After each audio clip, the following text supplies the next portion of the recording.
Olá, Jesus foi perguntado sobre quando seria o fim e quando seria a sua volta. Foram duas perguntas. Na saída do templo, quando os apóstolos admiravam o templo e falavam sobre o templo, e Jesus disse que não ficaria pedra sobre pedra. Aí perguntaram: qual será o sinal da tua vinda? E qual será o sinal do fim? E Jesus então vai discorrendo e vai falando certas coisas. Haverá terremotos, guerras, rumores de guerras, nações se levantarão contra nações. As pessoas vão estar desapercebidas, como nos dias de Noé. Casavam, se davam em casamento e não perceberam quando veio o dilúvio. As pessoas vão ter pouca fé, porque vão esperar e dizer que está demorando demais. Cadê a sua promessa? A promessa da sua vinda. Mas Jesus vai discorrendo e vai falando, e ele diz: ainda não é o fim. Os homens vão fugir do bramido do mar. Vão ter medo do mar, porque o mar vai subir e vai causar muitos estragos. Mas ainda não é o fim. E quando será o fim? Tem uma hora que Jesus fala que sobre o anticristo, sobre aquele que se assenta no lugar santo. Quem entende essas coisas? Ele está se referindo àquilo que Daniel falou, que o templo será reconstruído, que se voltará a fazer sacrifícios de animais para encobrir o pecado. Porque o povo judeu não aceitou o Messias, não aceitou Jesus, não reconheceu Jesus como o Messias, o sacrifício perfeito e eterno. Então haverá esse pacto de paz entre Israel e o anticristo, e com todos os povos da terra. A Bíblia fala que acontecerá o Armagedão, e que o Armagedão será com exércitos vindo do norte contra Israel, todos os povos, e que eles virão pelo rio Eufrates. Veja bem,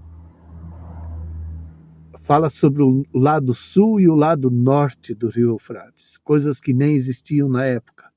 E imagina-se como falar sobre um rio tão grande e falar que as pessoas viriam por esse rio em terra seca.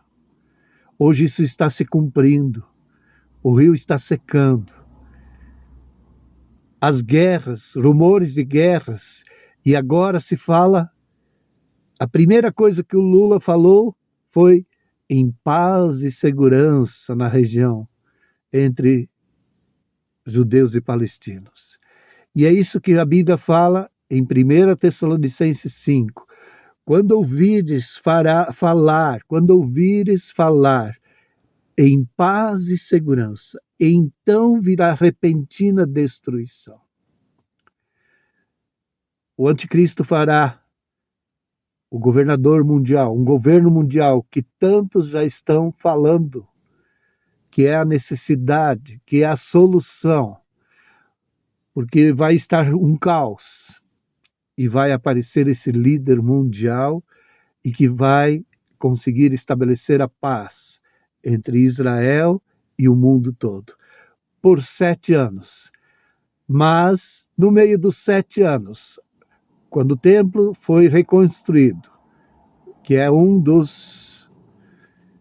das exigências deste pacto de paz, quando os sacrifícios forem de novo feitos de animais, Israel vai quebrar esse pacto de paz. Por quê? Porque o anticristo vai colocar uma imagem dele nesse templo sagrado reconstruído de Israel, e ele vai exigir adoração.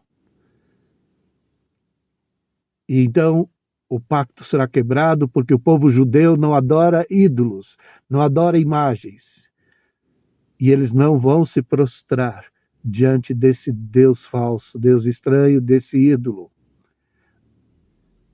A Bíblia fala que o anticristo, em 2 Tessalonicenses, capítulo 1 e 2, fala que as pessoas seriam enganadas, tanto aqueles que não creram em Deus, como aqueles que não vivem, não praticam, não obedecem.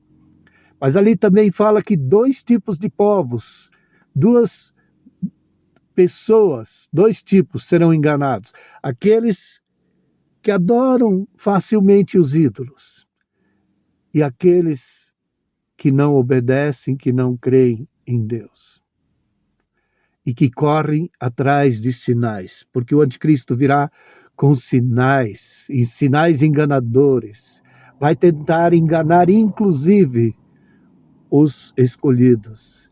E vai haver uma separação clara entre aqueles que são de Deus e os que não são. Qual é o sinal do fim? Os homens se tornarão avarentos, gananciosos, amantes de si mesmos, egoístas, sem amor próprio, sem afeição natural. Eles vão desprezar a palavra de Deus ou sentir coceira no ouvido, querendo apenas palavras bonitas e não o evangelho simples, o puro evangelho, a simplicidade, a cruz de Cristo. Tudo isso já está acontecendo.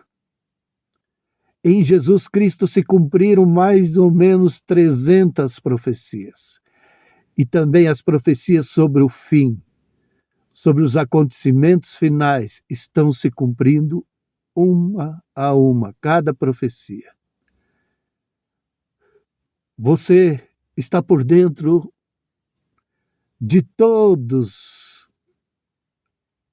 aqueles comentários, aquelas fofocas, aquelas novelas dos artistas, sobre os artistas, sobre isso, sobre aquilo, sobre o vizinho, sobre não sei o quê, sobre os negócios, sobre o tempo. E será que você está por dentro do que a Bíblia fala sobre a volta de Jesus e sobre o fim? O fim está próximo, as profecias estão se cumprindo. Qual é o tempo que você dedica a estudar a palavra de Deus, as profecias, a buscar entender sobre o fim? Jesus disse: vigiai e orai, para que não sejais pegos desapercebidos. Vigiai e orai. Nós não somos como os que dormem, diz o apóstolo Paulo em 1 Tessalonicenses 5. Nós não somos como os que dormem. Vamos acordar, vamos andar na luz, vamos buscar a palavra de Deus, vamos entender as profecias, a palavra de Deus, vamos estar vigilantes e orar sem cessar. É isso que a Bíblia nos ensina. E quando essas coisas começarem a acontecer, Jesus falou, e aí ele estava falando da perseguição, de todas essas outras coisas, que o templo seria destruído daquela época. Ele estava falando de muitos sinais e disse que então seria pregado o evangelho a todo mundo, a todas as etnias, a todas as nações. E então virá o fim. Quando você ouvir sobre paz e segurança, então virá repentina destruição. E Jesus vem buscar a sua igreja, Jesus vem buscar o seu povo que se chama pelo seu nome. Ele vem buscar um povo, pessoas, uma igreja viva, pedras vivas. Não vem buscar uma denominação, nem um templo, nem um salão, nem uma religião. Jesus vem buscar o seu povo, todos aqueles que o receberam, que tiveram o poder de se tornarem filhos de Deus, todos aqueles que tem a sua fé, a sua esperança, a sua convicção em Jesus Cristo, naquilo que Ele prometeu e naquilo que Ele vai cumprir. Essas pessoas serão levadas para estarem para sempre com o Senhor, num abrir e fechar de olhos, ao soar da última trombeta. Os mortos em Cristo ressuscitarão primeiro, depois nós, os que estivermos vivos, instantaneamente seremos levados com Ele pelo Senhor nos ares e faremos parte da primeira ressurreição. Ai daqueles que não têm parte na primeira ressurreição. Apocalipse, capítulo 20. Se você gosta de mensagens, você pode ajudar esse canal. Se você gosta da palavra de Deus, de aprender mais sobre a Bíblia, você pode ajudar esse canal, se inscreva, dê o seu gostei e compartilhe com outros. E fique por dentro, e fique apercebido daquilo que Jesus está fazendo, daquilo que Ele prometeu, daquilo que a Bíblia diz que aconteceria. Fique por dentro, fique apercebido, vigiai, seja vigilante e orai. Deus te abençoe a sua casa, a sua família, em nome de Jesus.